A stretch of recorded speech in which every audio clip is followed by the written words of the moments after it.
Nakita mo niyan perfume, mga atake niya na ipagka floral scent. Ayan guys, ipagka fresh lang kayo ba? Kanami lang, mild lang siya nga pahumot, no?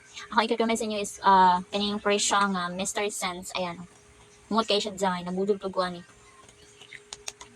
So, i-unbox ako niya kung nakalit dre nga, ano guys, nga perfume. Kaya siya nga perfume is, sa akong mga gibas basa-basaan eh, humot daw ko nung kain siya.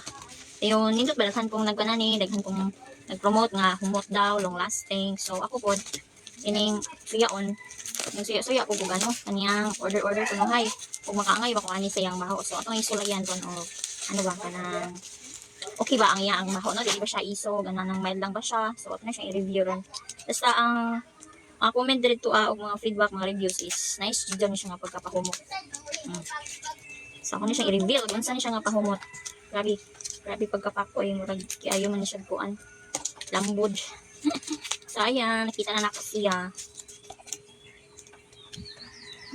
Murag nasimputan na akong baho ba. Kanina ano na humot siya dai.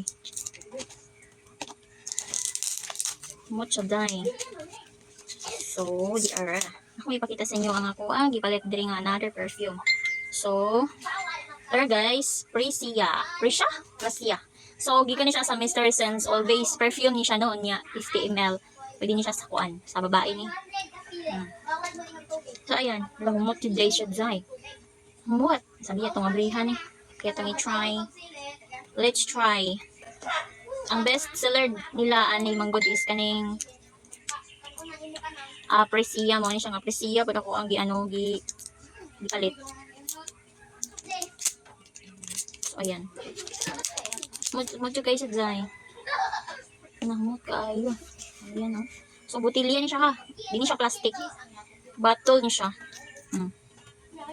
Ano siya yan? So ayan, let's try. Ito yung sulayan.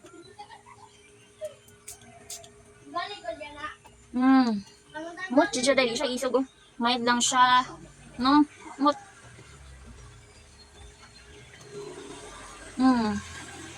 Mut kayo ang Precia. Daghan po dirang mga scents guys. Pagpili na mo. Pero kaniya akong gipili nga. Scent kay ano daw ni siya. Mamalang best seller din. Ano siya ang humot daw. So mani siya nabudol na punta guys og another perfume. This is from Mr. Sense oil-based perfume. Mani siya na so long lasting. Ni siya mag long last na siya sa tuang tawas. So ayan. Pag check out naman din sa itong yellow basket. Liberator na siya karon.